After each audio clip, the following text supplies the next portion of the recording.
with a master's and a PhD from Harvard. And he spent 15 years out on the West Coast.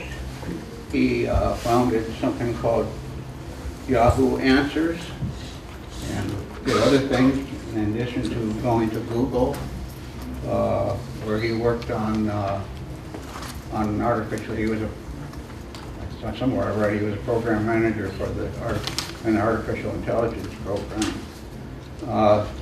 He's now living back in Lexington, and he's working. He started a new company called Penguin with a few other people, and it's concentrating on programming education for youth, and that's what he's going to talk about today. Hi. So I'm Yumio, and today I'm going to talk to you kind of just my experience. It's more of a show and tell than a presentation of my experience the last 2 years in Lexington. So I started a coding school for kids, all the way from grades, second graders, like 7-year-olds, all the way up to high school seniors. And kind of the last 2 years, is my first time doing anything like this. So the experience, the software, and the things that are out there now, the tools, I imagine it might be a little bit different than when you guys experience programming education or learn about computers. As you've probably heard, there's a lot of interest in computer education and computer science, STEM education in general today. There's a lot of movement and a lot of funding trying to get kids to learn computer science, public schools to teach it as part of kind of the core curriculum. And I think these are all great things. As you might imagine, some of the stumbling block is because it is a new thing. They don't have a lot of teachers who can teach computer science to kids. And also I think because it is a new discipline, we're still learning, everyone in the field, how to teach it effectively. I think until very recently, I think computer programming has been kind of thought of as something that's very esoteric and difficult. And obviously, like any discipline, it is very difficult, to master.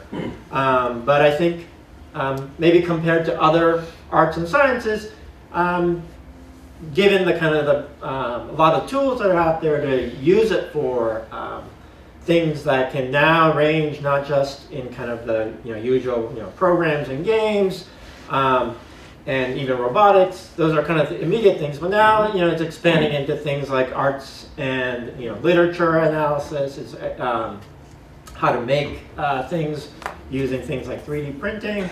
So as part of my coding school experience, I've also been experimenting with that. I've added to the curriculum things like 3D printing, and also in the last 3 months, I created a robotics team, and we competed in the Lego robotics team. And so, just share with you some of the experiences. I'm still obviously very new to this. It's my second year doing the coding school.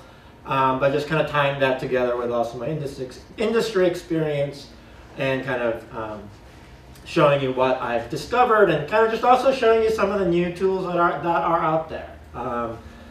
Some of the tools I think you'll see do things that giant supercomputers used to be able to do. Now you can do online with a couple mouse clicks. And some things even now today, I think, even with all the tooling, some things are still just as hard. And so please feel free to ask questions during the talk. Just raise your hand or just shout out your question. Again, it's more of a show and tell rather than a presentation. So I can kind of go in the direction of the interest of the group. Okay. All right. So.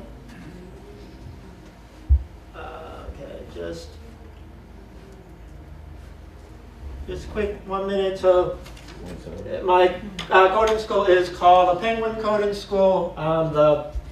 The naming, partly it's because I wanted a cute mascot, but it's also because penguins are actually one of the few species where the father actually nurses the egg, and when the baby is growing. And when I moved to Lexington, kind of my wife and I swapped places. She works full-time at Tufts University, and I was staying home, so it was kind of a play on that as well.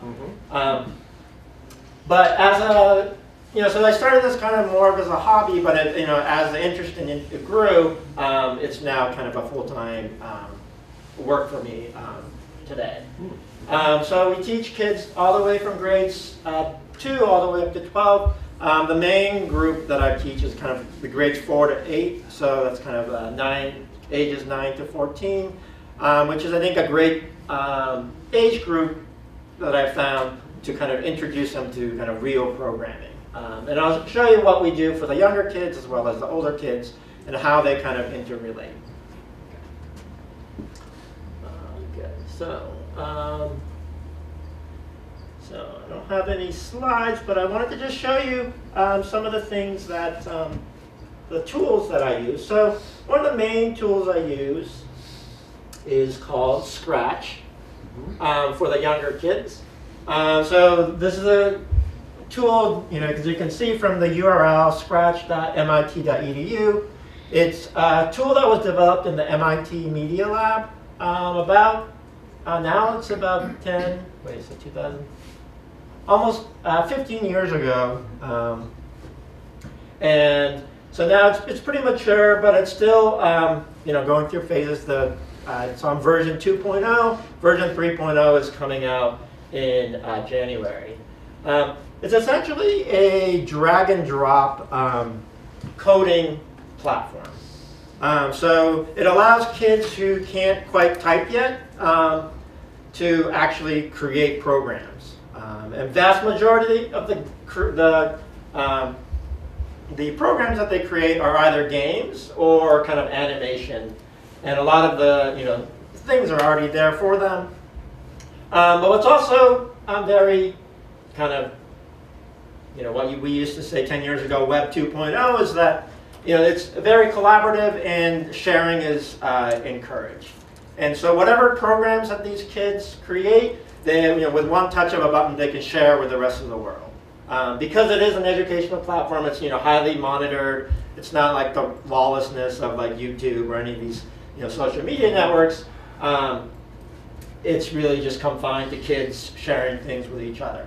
Although there are, if you look around, adults who have invested in this platform and created some really complicated and fascinating games and programs as well.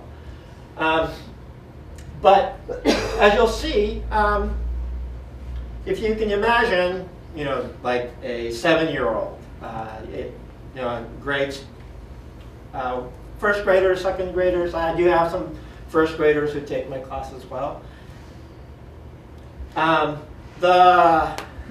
As you can imagine, a surprising number of them have experience with some type of computing.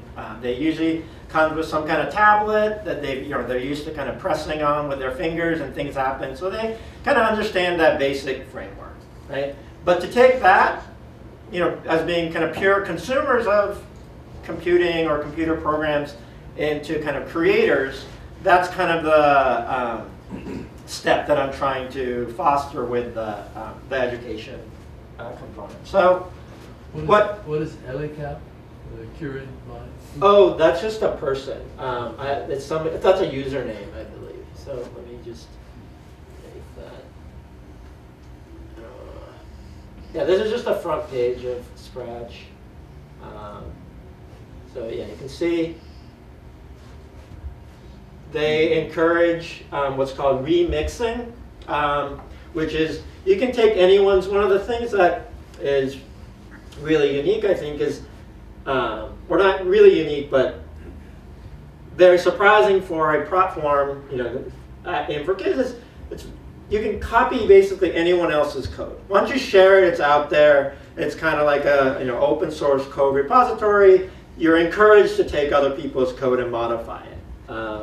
And so, I think it's in a way, it teaches that kind of attitude. When I was growing up, learning coding. It was still kind of before the open source era, so a lot of people were hesitant. This was kind of the Microsoft era of code being proprietary and protected, and so there was still a lot of debate about whether you should just go out and share code or just open it to anyone.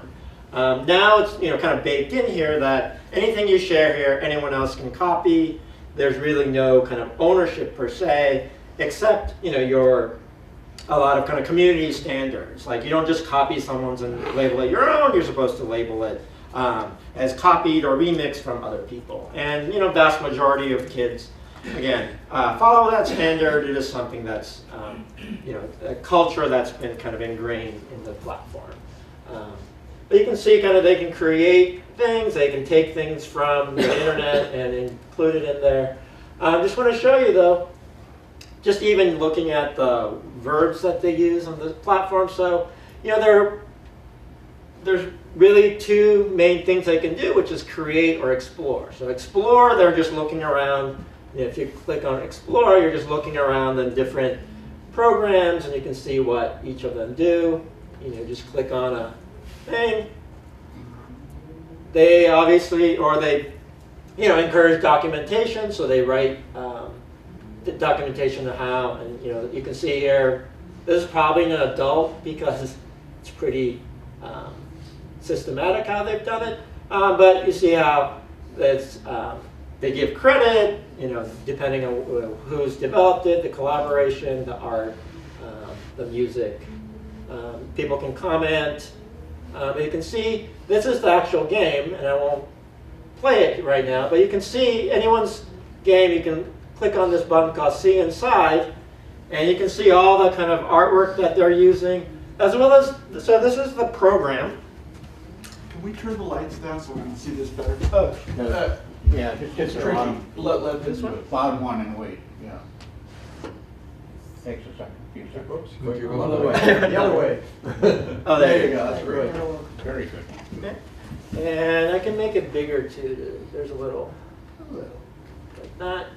So you can see kind of so that's the programming part, and you can see each of these objects have different programs, right? So obviously for something like this, it's, let me expand it a little more. And you can see some of the programs. And I'll go into more detail, but you can see some things that you might be familiar with, like that's a loop, a repeat loop. These are different commands of hiding, and there's playing sound, delay, and so each of these things have different things. So again, you can see their code is completely exposed, and you can this button that says remix. If you press that button, this program is now in my repository, and I can do whatever I want with it. But it is labeled as remix, so now I can go in and actually change things around. So if these are 7-year-olds, there's quite a lot of printing in the coding. There's a lot of verbal. Oh yes, you mean like reading these? Yeah, I mean, assuming these are kids who now know how to read enough, so that this is. Yes. So most of them, I've never encountered they can't read the instructions. The other thing that helps is the coloring, right? So when I'm doing a lesson, they can follow along because they see what colors these tabs are. Yeah. And from there, also just a shape, right? You can see that, for example, this if-then conditional statement has a hexagon for the empty space, and so certain things are going to fit there, like these, like this is if something is touching the color, right? And so you can put them like in here, and you can see it lights up, and then you can put it in. So a lot of things, I think obviously MIT Media Lab, they're experts at this. There's a lot of little hints that will guide them, even though they might, if they saw this in like regular code, they might kind of not be able to read it. When it's like this and in small bits, pretty much I've never had a class where the student couldn't actually read or kind of follow along at least on how I was. But I mean, these kids are self-selected in some sense, aren't they? Yes. Yes. Yeah, I mean, these are kids with parents that bring them to my school for trial lessons, so yes, of course. And this is Lexington after all, Yeah. so we are not talking about trying to teach coding to 100% of America. So that's kind of the thing, and so let me just go back. But what I try to emphasize in my classes is really, not just kind of taking other people's, but creating something from scratch. I mean, the name of the program happens to be that, no pun intended. But to me, that's very important. Just as a personal experience, the wonder of, I think, creating something is that, one, you do it from nothing. If it's already something that someone's already made and you add to it, it's interesting, but it's hard to call it your own. And so, in the beginning, for all my classes, my trial classes especially, when I've never done this before, I emphasize starting from nothing.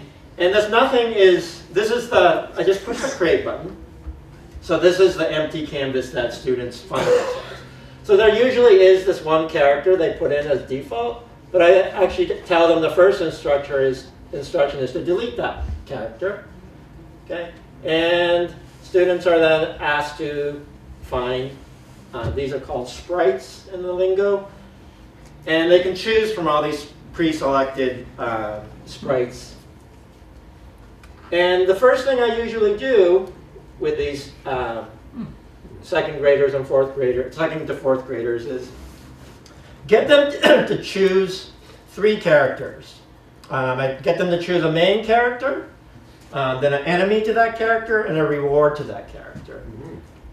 Again, that's another thing I've found is, trying to teach kids anything, it's all about motivation, right? If they're interested, they'll jump through hoops, they'll do whatever it takes to learn that thing. If they're not interested, all the incentives you try to give them, whether it's monetary or candy or whatever, is not going to get them. It's got to be internal motivation.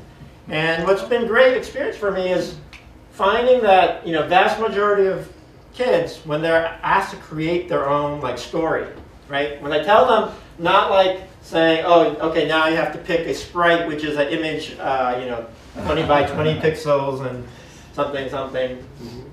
If I say, pick a main character, right? They're like, oh, great. And they have all these choices. And some kids will even think of choices to kind of import from, their personal collection of images or from the internet.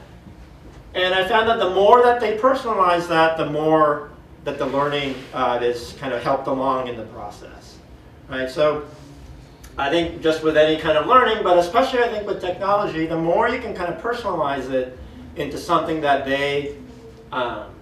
that's theirs, and it's a story that they want to tell, whatever that story may be. And some kids, pick some really esoteric things.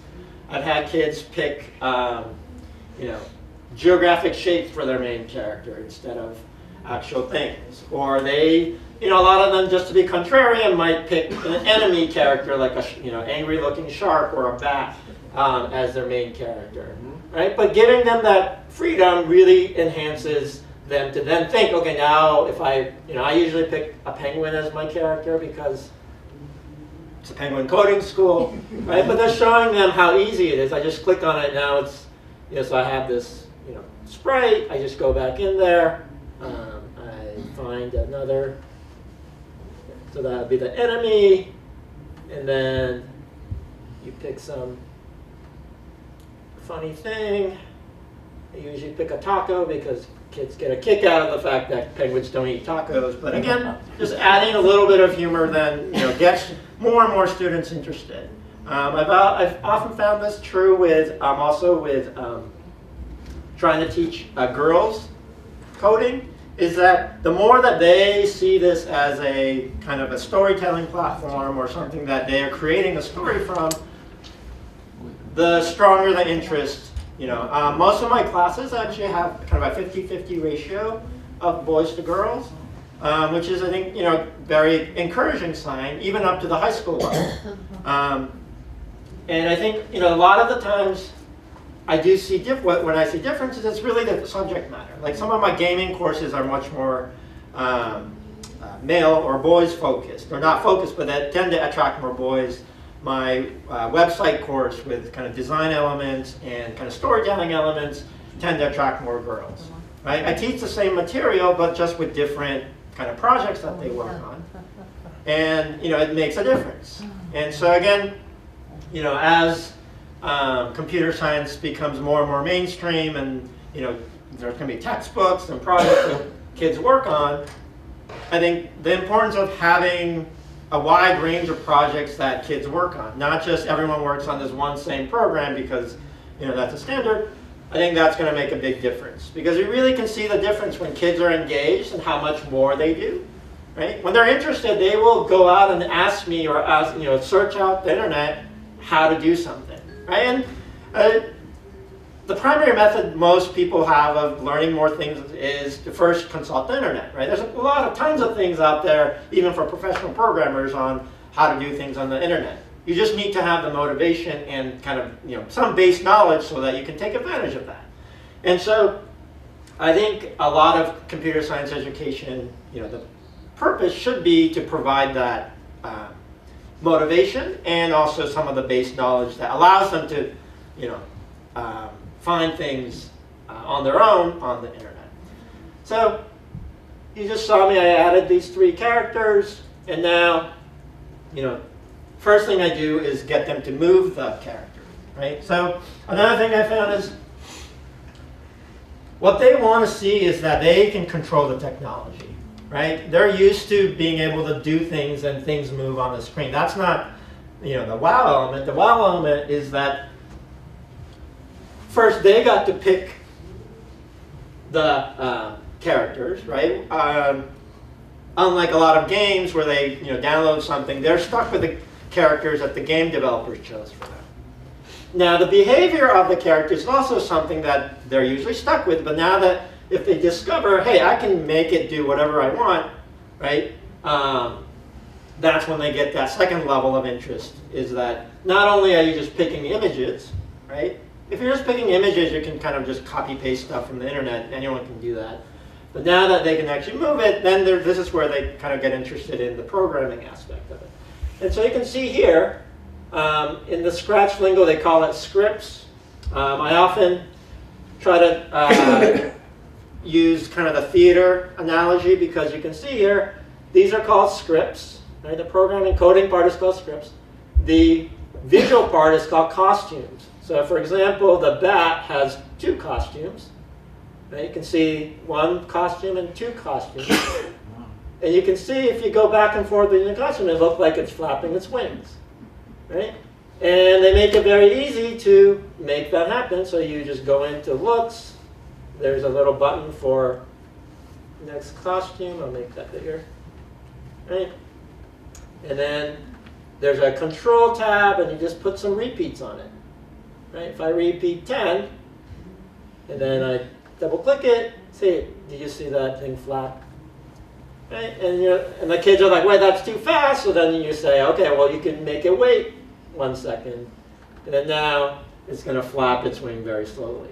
Right? So just little things like this, without having to go into, definitions of loops and things like why you're putting it inside. Just the fact that you can kind of drag things in there, again, gets their interest. If you were taking high school or even college computer science, you don't get the loops until like the 3rd week of the semester or the 4th week, right? And here, within the first, I always make it my goal that in the first 30 minutes of class of them even starting it, they have 3 characters, and they have at least one of the characters doing something interesting. And so usually I go here, the main character, they get to move, and something called events. There you can add these commands, so now they can actually use the keyboard and see that they can move things using the keyboard. You can see how right? And right and left. Actually, I try to make it so it's, wait, that's the right, that's the left. I mean, it doesn't matter where you press it, but having it. Right, so now they're like, okay, what do I do now? You talk about, okay, well, you have to do motion. And there's these X and Y things. I'm just going to put it in there. Okay. This is change X by, and there's another thing, so change Y by. So you're probably familiar, you know, this is, without you actually seeing it, it's actually an X and Y grid. And by adding these, you know, putting these together, you can actually start moving it. And now they see that moving, change Y by 10 moves things up. And so to make it go down, you say the opposite of 10 is adding 10 is subtracting 10. And opposite of adding 10. Right? And so now you can move this character around using the key. So again, I could have spent, I don't know, 2 hours explaining to second graders what an XY coordinates are and, you know, a two-dimensional grid and all of that. Clearly, I would have lost them after the first, you know, 2 minutes, right? But now, the fact that they can move this thing around with the keyboard, and for the students who may not, you know, get it at first, they look at their neighbor and they see that they're able to move it, and it's actually amazing how quickly they start, you know, sharing information. It's like, you know, one kid who's figured it out will teach the other kid, you know, without any prompting from the teacher, how to do something, right? And again, that's kind of what you're trying to teach them, is that this type of knowledge, it's all about sharing. It's about kind of, you know, understanding yourself and then sharing with others. And I think this type of, you know, platform really helps you make that connection. Right? And so they may not.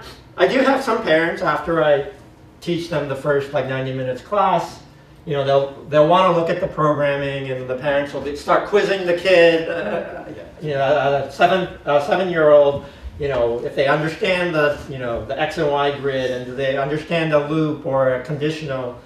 And when it's presented that way, they're like, they have no idea. They're like, I don't know, it just moves, right? Mm-hmm.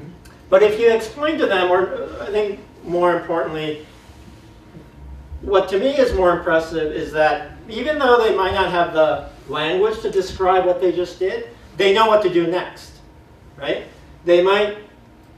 They figure out that, oh, you know, there's a positive number and negative number, and they kind of get this thing that there's opposite. So they'll start adding things to it, or they might, you know, some kids will even figure out that if you put these two things together, right, you can make it go diagonal if I put that, right?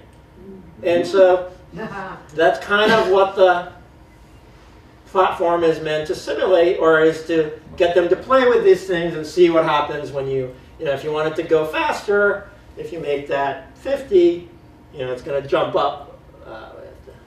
It's going to jump up. That's 50 instead of 10. And so, and some of these kids, you know, they'll tell you that math is not their favorite subject, right? They don't really like math. But again, confronted with being able to move things that are their favorite characters around the screen, they become creative, and they become, you know, invested in trying to figure out how you make this thing move, right? So it's like kind of like playing with a toy, but, you know, it's educational, so their parents let them play with it a lot longer. So just gonna finish up this part with just some of the, so now that they can move their character around, you know, I get them to think, okay, well, I'm not going to hire a person to move the enemy and the reward, right? I want the computer to do it. And this is where they actually start learning about things like repeat, about the conditionals, because now what you want is these characters to move, you know, the enemy, it goes after the main character. How do you do that?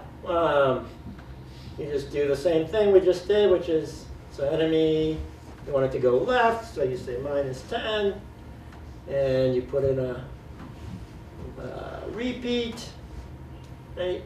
And then usually do a little math quiz here that if, actually, need to switch this so it looks that way. Okay. And by the way, little things like that, the fact that the character was facing the wrong way, matter a lot more to them than the intricacies of the coding, right? And so it's really important to them that this bat was looking towards the thing than the fact that, right? They will get mad and not complete the programming if the bat is looking the wrong way, right? They'll spend a lot of time figuring out, telling me that it's not right because it's broken because it's not facing the right way, right? So again, these little things, I think that's what makes this platform really nice is, they've kind of figured that out, and so a lot of the things that they want are really easy to do, like making the thing, turn one way or the other. And then they're like, okay, you can repeat. And again, if you try to get them to do the multiplication table, they might, have no idea what that is. But if you tell them, well, 10 times 10, what's that? Most kids kind of know it's 100. And then I say, well, now here's a problem. This entire field is 500 steps, right? And then they're like, okay, what do we do? And after, going through some of the numbers, most of the time they'll figure out that you need 50, right?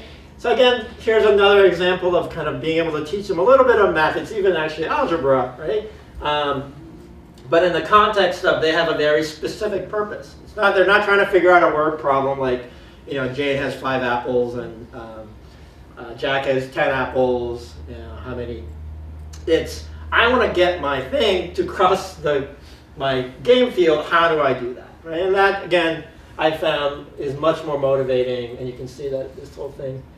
And then again, then they're like, oh, I have to bring this back.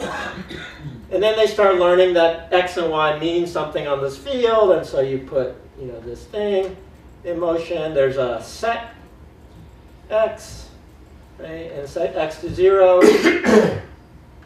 And here, again, they figure out that, 0 is actually the center of the screen and not, and so if you look at these numbers, you know that the edge of the field is like 240 or 250. So you do that, and then you don't want to be there just always pressing the button, so you put an infinite forever loop there, and there's even a little thing that says when green flag is clicked, and then you show them that it can move on its own. Without flapping its wings. Oh yeah, you need to put that in here. Wait, actually. Yeah, so if you want it to flap its wings, you have to put that in here. Actually, no. In this case. But this is exactly the kind of thing, like, they'll be like, oh, wait, I want it to flap its wings, so then you kind of go through the motion of how to do that. And then, now it's going crazy because if you remember, one of them is facing the wrong way, so now you have to flip that guy over, and now, come on, flip that way, and you could do decimals, and now it's a little bit more. Now it's like, right? As I can say, little things like this are kind of what sets apart whether they are invested or not. And so, I try not to worry, especially for the beginners, whether or not they've learned, putting things in, nested loops and things like that. I'm just like, okay, this is how you do it, right? And then eventually they can get the vocabulary later. And then the first thing the kids say is like, wait, this is a boring, I try to listen for the word boring because kids are, they're very honest critics. They'll be like, this is boring, right? Because obviously, as a game, if I already know that this thing is just going to be coming down there, I just go here and just eat the taco and done, right? And so then we start exploring, like, how do you make a game more interesting? And some kid will say, oh, we need to make, something a little bit more unpredictable. And then that's when I get to introduce, oh, so there's a word called random that means something that's unpredictable. Okay? And then they have nicely a little thing that says, go to random position. Right? And now here we get to experiment, like if you use random position and put it inside the loop, it's going to do this crazy thing, right? Because you're looping going to a random position 50 times. But instead, if you put it up here, it'll be more like a game where it comes out in different position, right? Because it puts it in a random position, and then you set the X to be the wall. So now they're starting to feel like, oh, this might actually be worth my time, right? This is like 30 minutes into it, you get them into thinking like, oh, this might actually be an interesting game. And then to make things easier, there's even Scratch has a way of you can copy this whole thing onto other sprites. So you can do that. So now the taco has the same thing, and then now you have a game where, depending on, right, you can have the enemy and the reward come at different places, and your kind of mission is to try to get the thing. Okay? So again, if you tried to make this animation in kind of regular code, you could with complete beginners who can't type, you probably can't do that in 30 minutes. Right. But I think I've taught this Scratch class to probably over like 500 kids now in Lexington, and I have not had a kid who couldn't get to this part. Right? I mean, yes, some kids just need even help with like mousing things, and you do need to know how to like click and drag things, right? Some kids will like start trying to tap with their fingers, trying to move it over, and they don't have that here. But it is remarkably easy to get it to this point. And then in the latter half, we do variables. So you can add points, right? So as a game, you would want points and lives. So you get them to add some variables. And then it creates these things. And again, it's incredibly easy to be like, okay, well, here's a great way to teach them conditionals, right? If the penguin touches the taco, they get, so I'm in the perspective of the penguin, then I want to get a point, and you put that in the infinite loop. Oh, and you want to restart your points to 0, so you say reset. Okay. And with that, you'll see that every time where's the taco there? You get multiple points because you actually need a delay there if you wanted to. Okay, so you do that, and then for the opposite, I get them to add lives, and then again, copy and paste this to the bat, and then just change it so that lives, and at this point, again, kids know that positive and negative are opposites. We're like, oh, I need to subtract the negative one, and they'll be like, oh, I need to start with positive lives, so they put some number there, and then they have a fully functioning game, right? Mm-hmm. And so again, if you try to teach them loops and conditionals and adding delays, again, you would take 6 weeks of intensive computer science. Here you could do it with within an hour. Okay? Not that again they're not going to go home and start programming Python on their own, right? They probably won't be able to recreate this game without some help. But now the great thing is, now once they have this game, everyone gets a little account, they can take it home, and they can look at it again and kind of experiment with it. Mm-hmm. So that was just again, a quick intro to the kind of how the platform And this, by the way, is a completely free platform, right? It's a MIT provides it globally, completely for free. They maintain it. I'm sure they get generous donations from, big companies. But it's fully online. Anyone can go and create an account and, experiment with these whole things. They especially like it when they get to add sound, right? So once they have the game, they're like, okay, I want to add, let's say, a backdrop, so they can go and choose these interesting backgrounds for their game. And once they do, they can add sound. And they have, again, a lot of sounds that they can add. It's very easy to, you can listen to different sounds that they can add.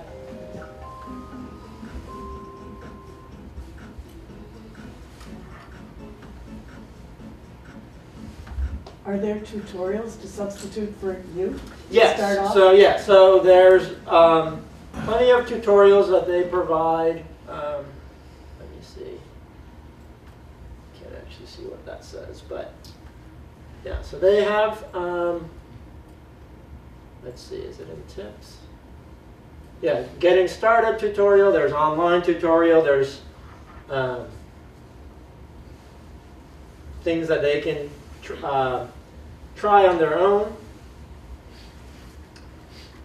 And a lot of my things are variations on the things that are given for free. So I think the only difference is that a lot of the tutorials, because it's made for kind of a wide audience, tend to be quite easy. And that's good and bad. So I've heard also, this platform, a lot of public schools use it now. Some kids will say, oh, I've tried this at school or in some after-school program. Some of the criticism I hear is that it was too easy, right? And so here's the kind of balance with kids is you can't make it too hard, but you also can't make it too easy. Right? If it's too easy, especially for their level, they think it's like babyish or it's not for them and they want to do something more challenging. Right? And so part of kind of, I think, why we still don't have 100% online tutorials for everything is you need that balance. And so for it's up to the adults or the parents or the grandparents to try to balance what the kid can do, but also kind of challenge them, because that's also why they would like to continue learning. Right? If it's too easy, they also lose interest very quickly.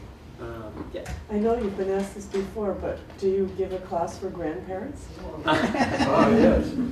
I do not at this point. How about parents? How do you prevent parents from polluting the environment by talking about variables and do loops and things like that?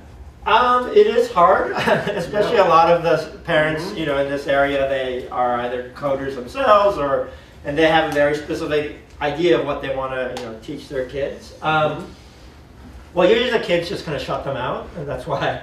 But I think that is one of the. It is one of those things where you do have to get the kids to, again, get interested in that. They, especially the younger kids, they have so much longer to learn these things. They don't need to learn, the concepts in the way that we learned our concepts. That they can just kind of play with it, and they have to be okay with that. So, it does require some understanding by the parents as well. Because some parents, they immediately are like, "Oh, where are the quizzes and tests?" And they think that to have a enrichment program, especially where they pay money to, they want like grades and quizzes and tests. And I avoid that to the extent possible because, again, that. The mere mention of it will kind of shut down 80% of the kids. They get enough of that in school.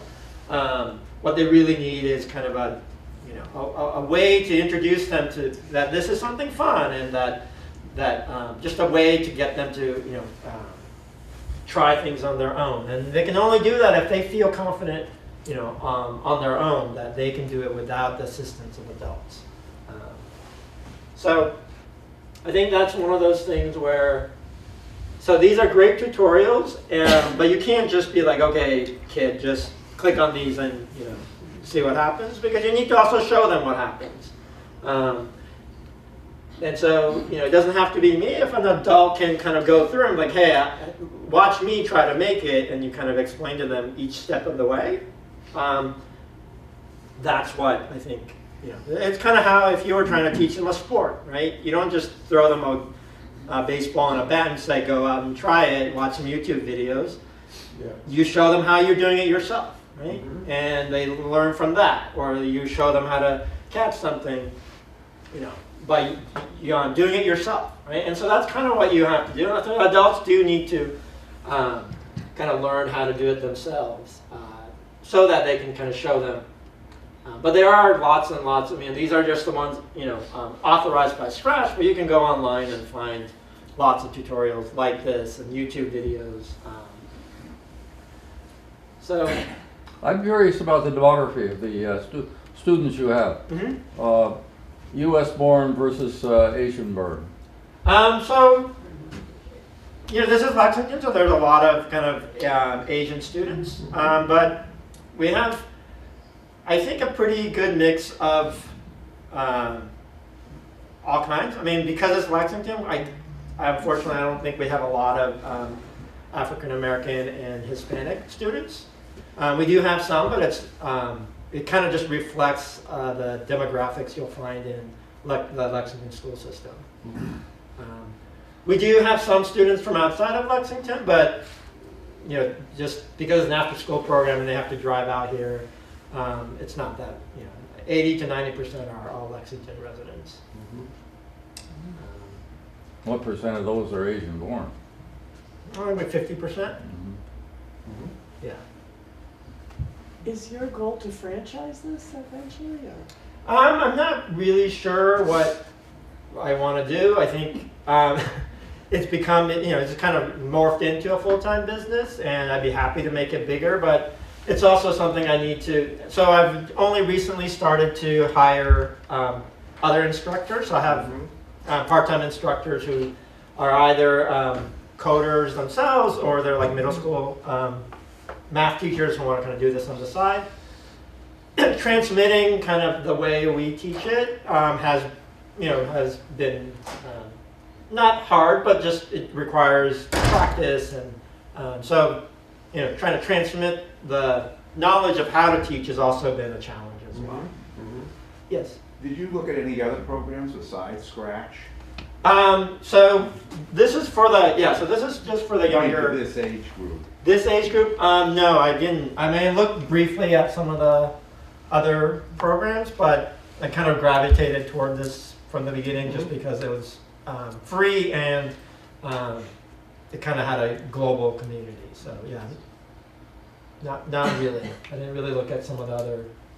Are there others, or? Yeah, I know there's definitely some like for-profit ones that you can. There's a company called Tinker that has a program like this, like a platform like Scratch, but it's has more bells and whistles because you have to pay for it.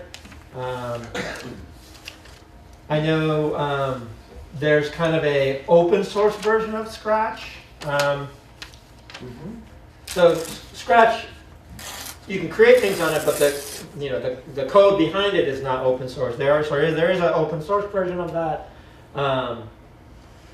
That was a little bit too unrefined, and it's harder to find tutorials for that. So again, I chose this one, but more or less, a lot of them are kind of like what I just saw, just drag and drop, and things have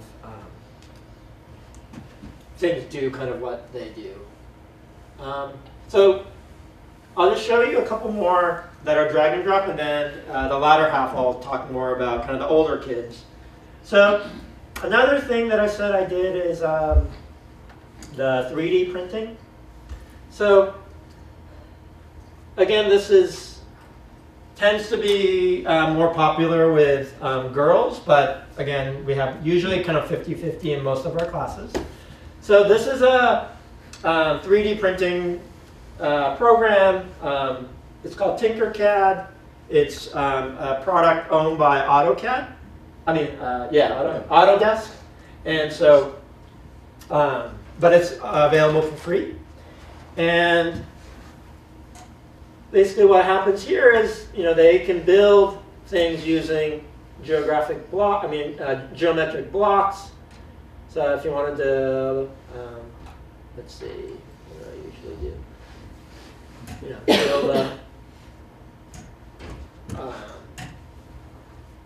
some of the projects might be like build a house. And so you bring in this rectangle, and you can do geometry subtraction. So this is a hole, and so you can take that, right, another, and then if you align it a little bit, let me just align it, align, oh wait, I aligned the wrong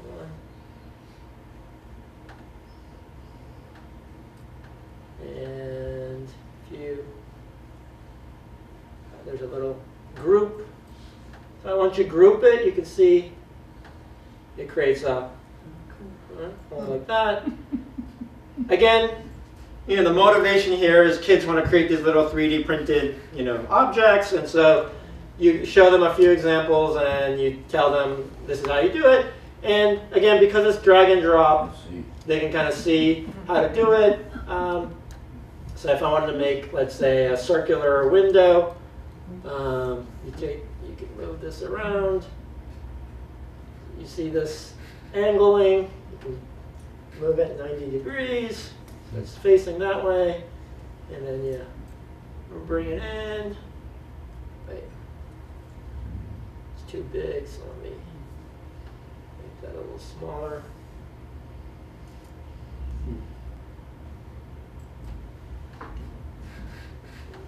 Make that a smaller window.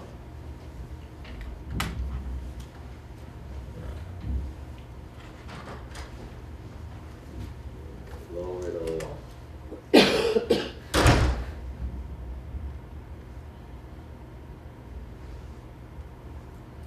And now, if you just group that, you get the circular window.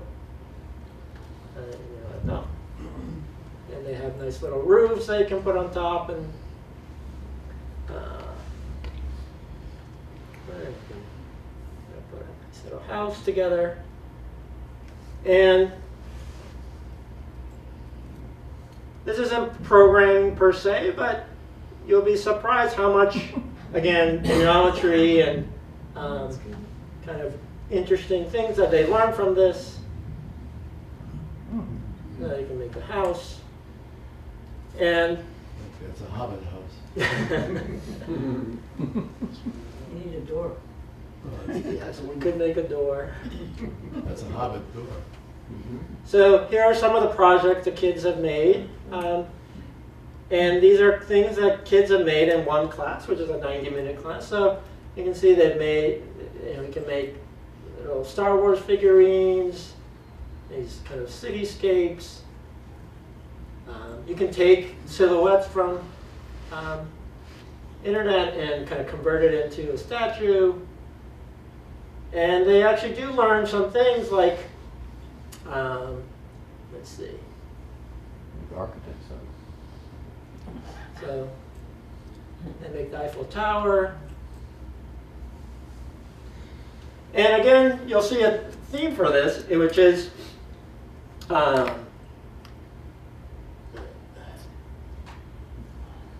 that you can take, just like in Scratch, you can take other people's project and kind of tinker it with your as your own. So if I go to the gallery, again, you have a whole community who've created things, and you can kind of take it and modify it or learn how they did it. That looks like they were done by. Yeah, a lot of them are done by adults, but.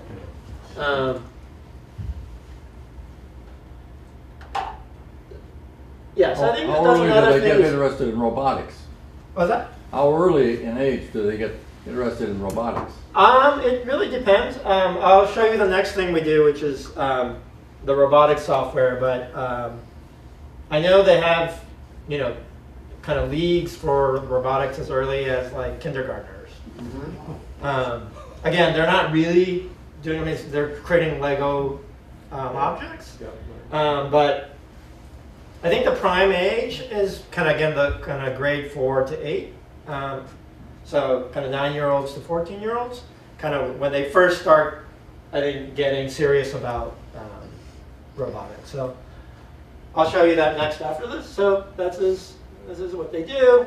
One of the things they learn are things like, because 3D printing, you're printing horizontally, right? You can't have things be like an overhang, right?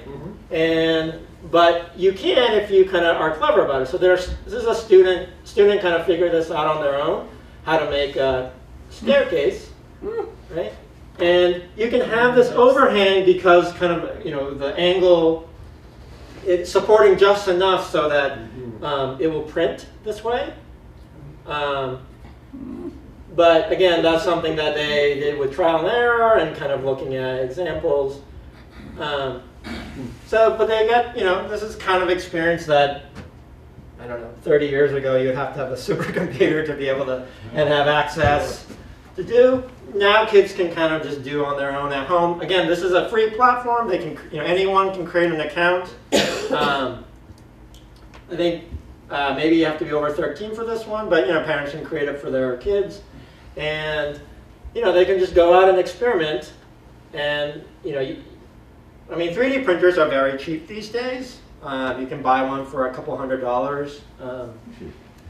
As cheap as a regular paper print. Or if you don't want to invest in that, they can send it out to some service and they'll ship it back to you. But I think it's important. It's good to have their own because then they can see the failures, right? One of the things that I think as a theme is the only way to really teach them something is have them fail, right? So you want to have them fail, but in a way that they are still motivated to try again.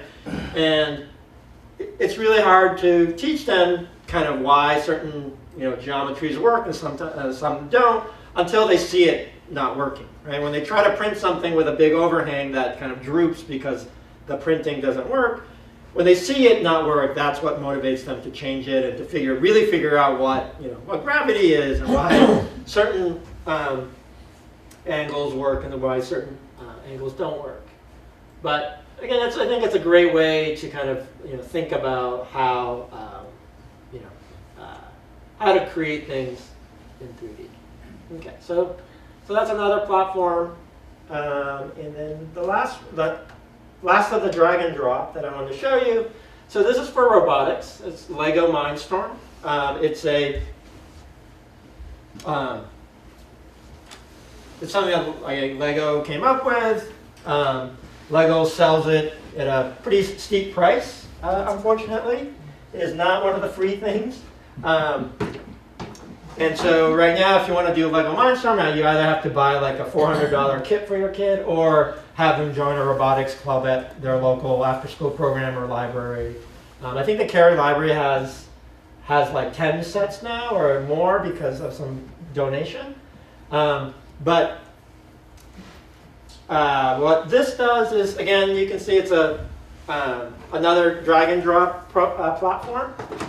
And what you do is you select the program, and you can see all these things have some kind of, so the green ones is for movement, and when you put these together, basically this is, you can do the motor, right? And this is the picture of the motor, which is, here's what a motor on a Lego set looks like. And it just turns a motor, but you can do it perpetual or on for seconds, on for degrees, and you can give power, which is positive or negative, never rotations, and they have to learn about ports because these little things stick to different ports, and then they have these loops, so you can run loops. right? You could do switch, which is the conditional, right? And they also have sensors. So what you could do is they, again, as part of their $400 set, they give you different kinds of sensors. So infrared sensors that can sense color, reflected light, gyro sensors that can give you the angle that the motor is pointing toward, infrared sensor that gives you how far you are from an object, like the number of rotation. Touch sensor is something that actually, like when it touches. The ultrasonic sensor, again, is about distance, but it can also listen, so you can give it commands with voice commands. Again, all of them, a lot of them sold separately for their financial benefit, but, and, full disclosure, I think you can buy most of these sensors for like fraction of the price. It's just that when it's part of the Lego set, you have to buy theirs, and that's where they make their money, right? Are you saying there are alternative systems where you can buy it for less, or is it, you mean the raw parts? Well, alternative raw parts, I guess. And so if you're not in the Lego universe, you can buy a, infrared sensor for like $5. Sure, at your local. But the value of it is it's in the system. Yeah, the value of it is that, then they'll have to know how to program it, not using this thing, right? But it interfaces with the system. Yeah. And so, That's valuable. and to compound that, they're kind of, is that if you want to compete in the Lego leagues, which are kind of the mainstay robotics competitions that are out for young kids, obviously you have to use the Lego kits. Right. So that's, not only when you're in high school do you kind of get out of the Lego universe, and like the Lexington High School and other high school teams, they don't use Lego, they use real robotics, and they build from parts. But it's really in high school when they kind of are liberated from this world. There's no reason to. It's just that there's no infrastructure. There's no widespread competition that they can join. They'd have to do it on their own. Yes. And when they have leagues or competition, can they make money on it? I have my grandson. He has a friend who makes a lot of money at night doing stuff like this. I don't know what he's doing. But he's famous. This kid, he lives up in Carlisle, and he goes on for 4 or 5 hours every night. Better find out what he's doing. But he's making money, a lot of money. So there are, I know kids who join or who are hired as like consultants, these are kids like 14-year-olds who teams hire as consultants or mentors. Right. That's one way. Kids make money because they make videos. Like YouTube is filled with tutorials on how to make this or that, or programming it this or that. And let's see. There might be others where they actually make like custom parts, but there's definitely a whole universe out there. Our Lego League team, we just joined this year. We were team number 41,000. Wow. So, it's really, it's exploding. I think 5 years ago, the numbers were still in like the 1,000, 2,000, and now, when you join now, you're in 40,000, 50,000 teams out there. Only in, just in our region of Massachusetts, there were one weekend, there was like 8 competitions, each with like 28 teams, right? So, it's a very, very big thing, especially in this area of, Massachusetts. So this is replacing Cub Scouts, right? I don't know if it's replacing it, but there's definitely a lot of kids involved in like this. Not to mention, Lego obviously has a big financial interest. The people running the tournaments is a nonprofit, but obviously it runs because Lego provides a lot of the funding for it. Yes. in your course, do you get into teaching them the lower level languages from which you make the modules? Like C, and do they ever get down to assembly code? No, we did not get done. Who gets that? Does anybody get to assembly code these days? Do they know that there is such a thing? I think maybe high schoolers know, I but don't really care. And you don't really care, right? not really. I mean, I do occasionally talk about kind of binary and why, but there's no middle ground. I just say, like, computers are on and off switches. How do you translate that to code? When we teach Java, they kind of realize you have to compile. They don't really understand that until they see the class code that they convert it to. So, yeah, so I think at this level, no, definitely not. But I do teach, so just want to show you some of the code that I'm going to teach the younger the slightly older kids.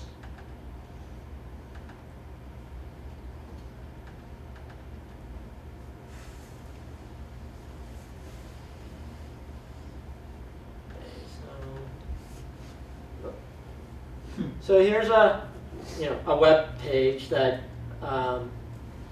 kids create on their first day of class. You just have a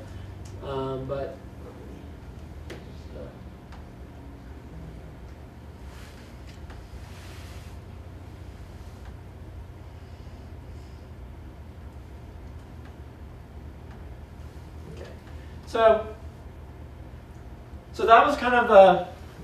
Again, it's more show and tell, so it's not a comprehensive review, but some of the tools that are available today for kids who, all three of them, you didn't really need to type anything, right? It was all kind of drag and drop. As long as you kind of understand the concept, it can be, you can kind of program it, so to speak. So for our grades 4 and up, fourth grader to 8th grader, so grades ages like 9 to 14, I start teaching them kind of code that they have to actually type. So I start usually with web coding, HTML and JavaScript mainly. And the reason is very similar to why Scratch is so great, which is they get an immediate feedback or payoff for just typing in even a little bit of code, right? And you'll see when I do the high school class, you see this the most is with the kind of the Java and these other languages, it takes a while before they know enough to actually build something with kind of flashy images and graphics, right? And for younger kids, really you need, this is a generation that grew with screens, so you need some kind of visual stimulation to get them interested and see that whatever they're doing, creates something interested. And so, usually, again, just like with Scratch, I get them started with a completely blank canvas. This is just a text editor. And I get them to start entering a title for their web page, right? The first thing I tell them when they enter the class is, today you get to create any web page you want, just think of a topic, right? Again, it's not about the technology. It's you immediately try to switch them into thinking about a topic and not about the technology. Just like in Scratch, they're thinking about a game. They're not thinking about coding. And so even the kids who, you can see some of their kids, right? They're clearly not there because they wanted to or they signed up for the course. Their parents were like, you have to learn coding or whatever, and they're there. And so my mission has been to try to turn, as many of those kids, at least give them a taste of what they could do if they got interested. And with that approach, I found that just getting them to type the first thing in the blank screen is important. And then usually they think of some topic, right? It could be a movie. A lot of kids do animals or like Harry Potter. But just getting them to type this, right? I usually say Penguin Palace is my go-to name for my thing. And then I just say, okay, you have to save it. And if I say index, let me make that index3.html. And at this point, they're still like, okay, I just typed stuff in, but nothing's happening. But then you get them to open a web page, right? And here they're like, oh, what I just did is now on, on a browser. And it doesn't look very fancy, but they're like, oh, that's cool, right? And again, that's enough to kind of get them to hook to do the next step, which is, you get them to start adding, another line, like this is a website, penguins.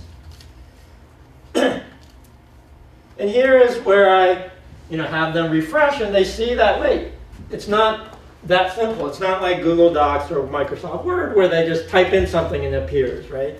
And this is I found, you need to give them some obstacle to get them to learn, right? If you just tell them this is what you do from the beginning, they just copy it down. If they see that what they're trying to do and what happens is different, they're like, okay, how do I overcome that? And this is where I finally say, okay, well, you have to add some kind of, like, you can have a tag, right, to make this a H1.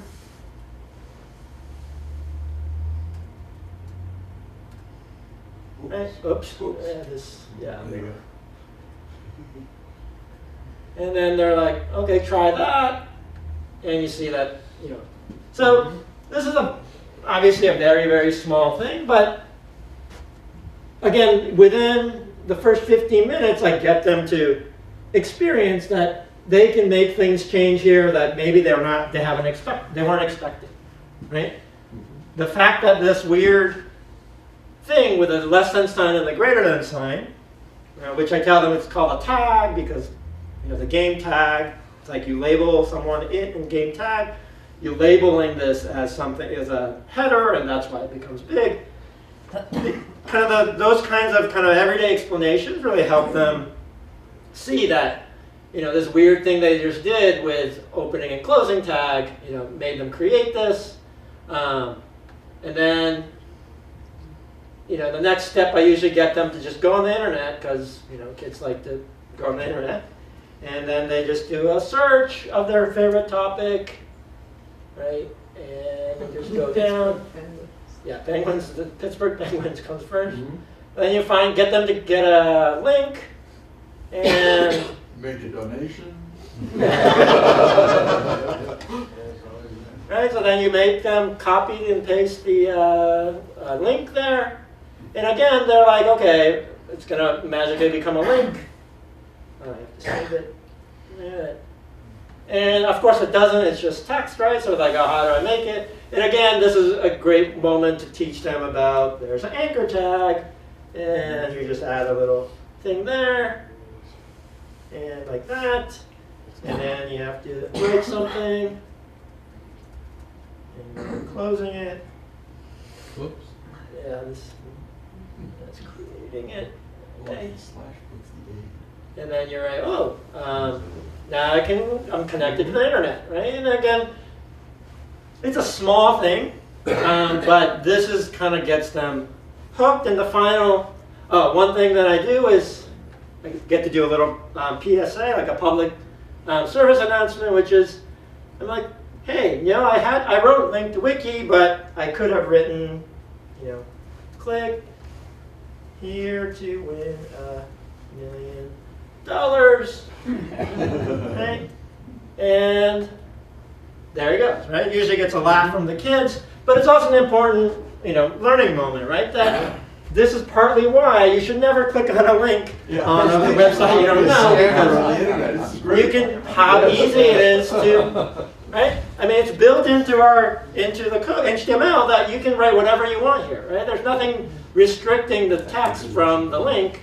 Only thing you would have is that you can see if you, hover over it where it's actually going, but this is why you shouldn't just click on any link in any, go to spam sites. And it's a great way to teach them that, because now they can do it and they can have fun writing funny links there. And then finally, the one that really gets them interested is pictures. So you could do penguins and then do a image search. And Google has these tools where you can just look for things that are like, you know, labeled for reuse. And you can take a picture like this, and you can actually do it. Oops.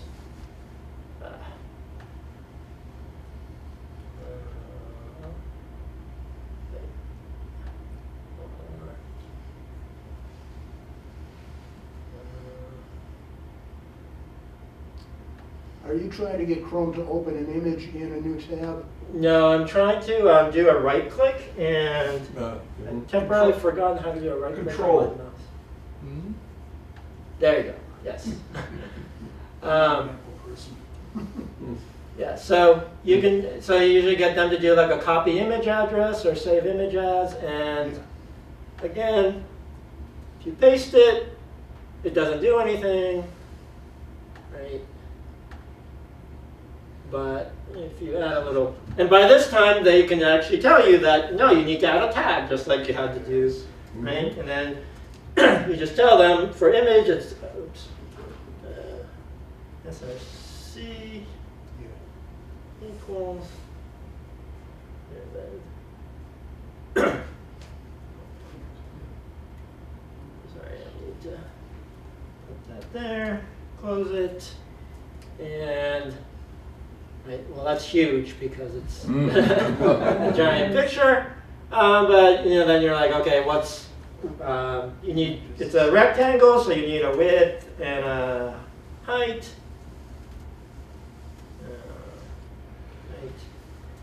And it fits nicely on the page.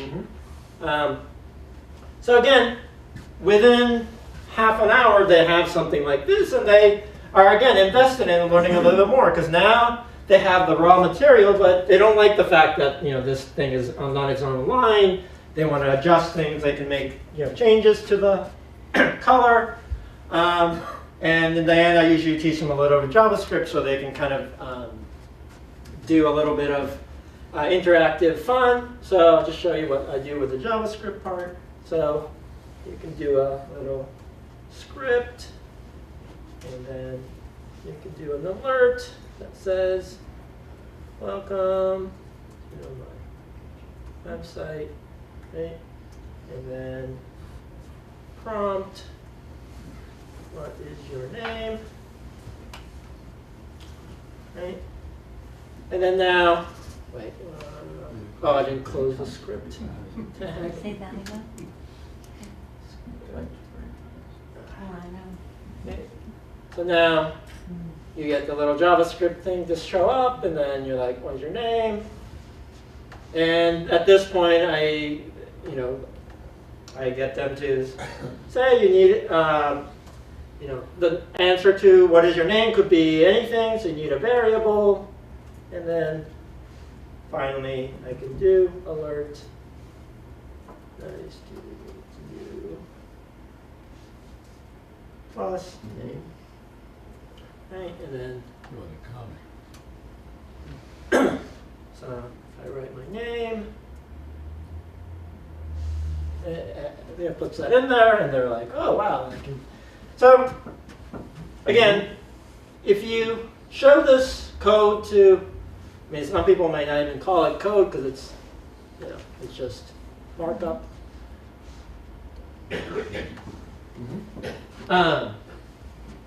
Even if you've never really used a computer to code anything, most of this was copy pasting. Most kids can do this by the time they're fourth graders. I've had a lot of third graders try this, and they can also do it.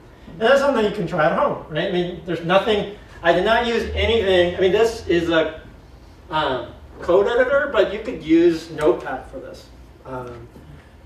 And often I don't use this. I use something that comes with Chrome. But this is, again, just text. And the fact that with just this much, they can create something like this, this really makes them like they're in control.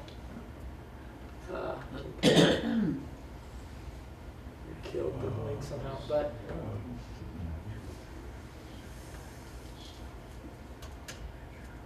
Yeah. So, just like with the Scratch game, it's really their entry point that, just with this, they can do this, is what I found to be what's really motivating for them. And then, within the class, they actually then go and create, a quiz. They create, maybe even show you some examples. Let's see.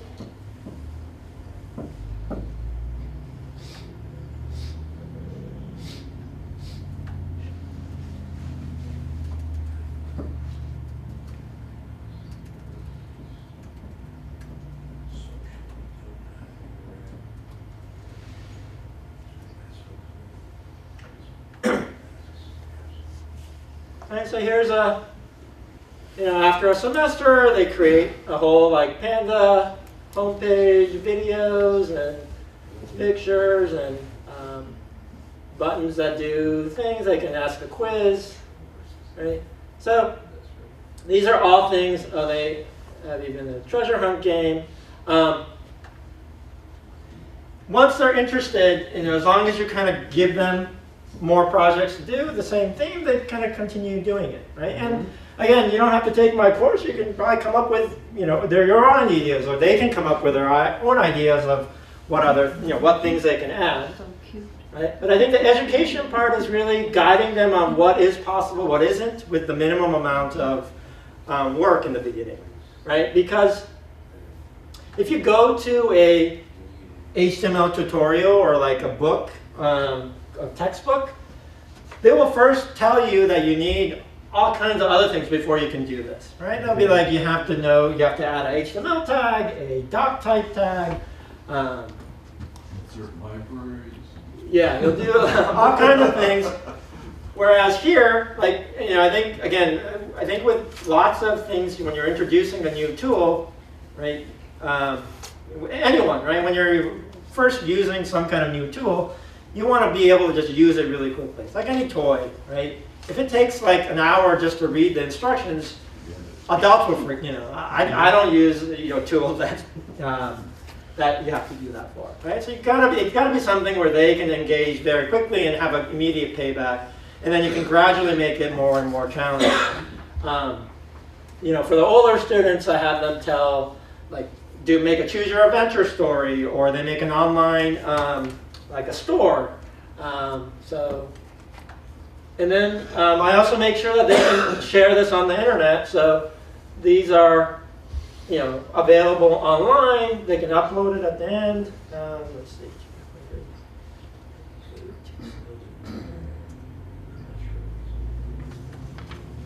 All right, so this student did it on violins. Or here's this is a student project. They built a little online store where they can go and let's see. Right. And they have a little product catalog. They can search chess set, or they can search for Lexington products. tic-tac-toe. Yeah, you get them to. So again, it's just, this isn't on any tutorial how to teach kids, but you can think of things that might be easy for them to do, and yet something that's completely their own, right? The store project is interesting because they get to choose, the products to put on there, right? And they can find these pictures on the internet that they can use on their little thing. And they can, have a recommendation engine that, you answer some questions and then it recommends stuff for you. Okay? So this has kind of been my strategy, and I think so far it's been working pretty well. Let's do it. Part of our credit card processing. Yeah. What was that? He mentioned that you have to put the part in about credit card processing.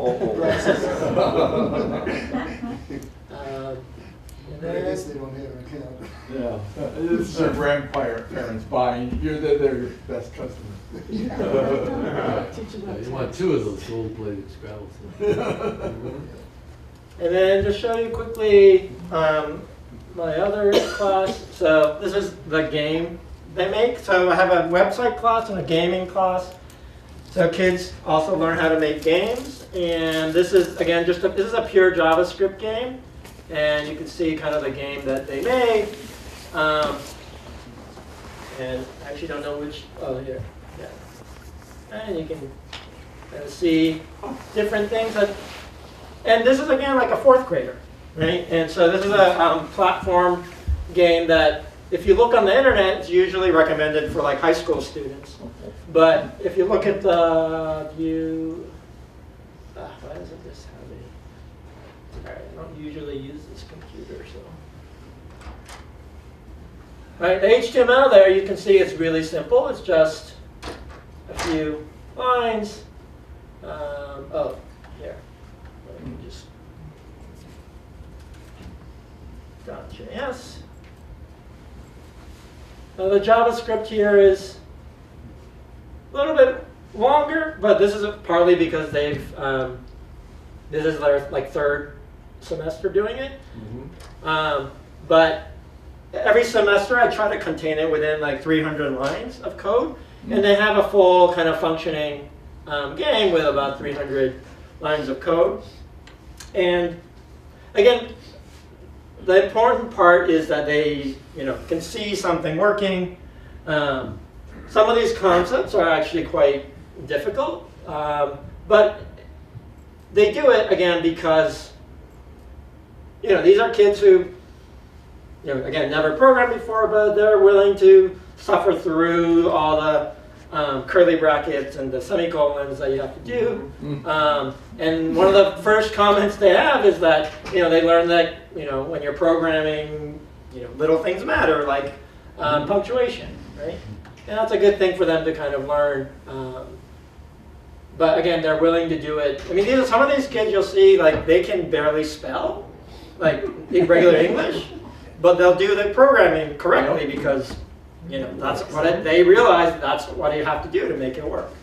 And so that's kind of the finding that I've that these kids have. Okay, and then finally, just in the last 5 minutes, I'll show you some of the things we do with the high school classes. So, let's see.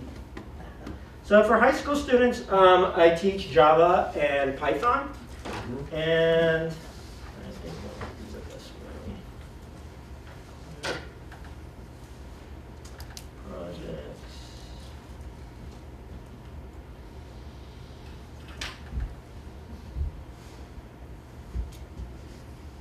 And here, again,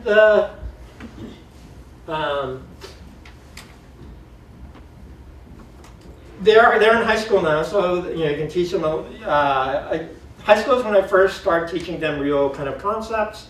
So it's more of a traditional introduction to computer science. So I teach them about functions and variables and loops and conditionals. But I still try to make it something that is project-based, which is at the end of the class, they always have like 30 minutes to work on a project that uses what they just learned. And one of the things I like to do is, let's see, where's a good one?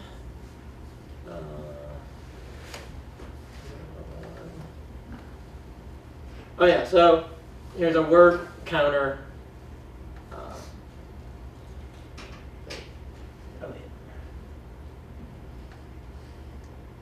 So this is just a little bit of Java, but it basically allows you to, this is like week 7, so they've learned about functions, they learned about variables, they know if statements and the two kinds of loops, the while loop and the for loops.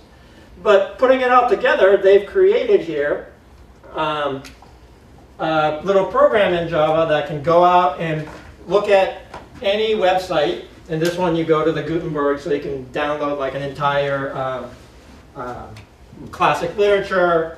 I think this is like Alice in Wonderland, right? All the ones that there's no more copyright, so it's available freely to download. And what this does is you can search the number of times that specific word occurs in that entire book, right? So it's like a little thing that basically looks through each word, creates a array of words, and then you can look through to see how many times that search word occurs in that array. Mhm. But again, so we've taken, you know, what could be a fairly dry subject of, you know, trying to put together an array, and then, you know, putting together loops and conditionals into something that they're actually like interested in trying to figure out how to make it better, right? Because then once they figure out they can do it with a URL, they're like, okay, how do I do it with like a PDF? Or how do I do it so it doesn't count, you know, the capitalization of words with the lowercase version of it, and then they have to learn what's called regular expression. So they, you know, but again, it's even at the high school level, I think it's important for them to have some internal motivation besides trying to score, you know, getting an A on their test. It is something where you can use it, even though there's no graphics here, right? It's something, you know, they're interested in. They can actually go and like look up lyrics and find out how many times certain popular songs use the same word over and over again. Yes? Why did you settle on Java and Python? Python? Partly because just surveying, like those seem to be the two that are the most popular in terms of teaching to high school kids. There's a lot of material out there. And also, for high school students who are interested in taking the AP, the Advanced Placement Test, that's in Java. And then Python, just because it is a fairly beginner-friendly language, and they can also use it to do data science projects. And so that's another reason why I picked those two languages. And you also don't have to deal with a lot of like the memory issues that you might have to if you do C++ and lower level languages. So yeah, so again, I'm trying to find the right balance between still teaching the concepts, but you don't have to do all the things that, you know, don't give you immediate payoff.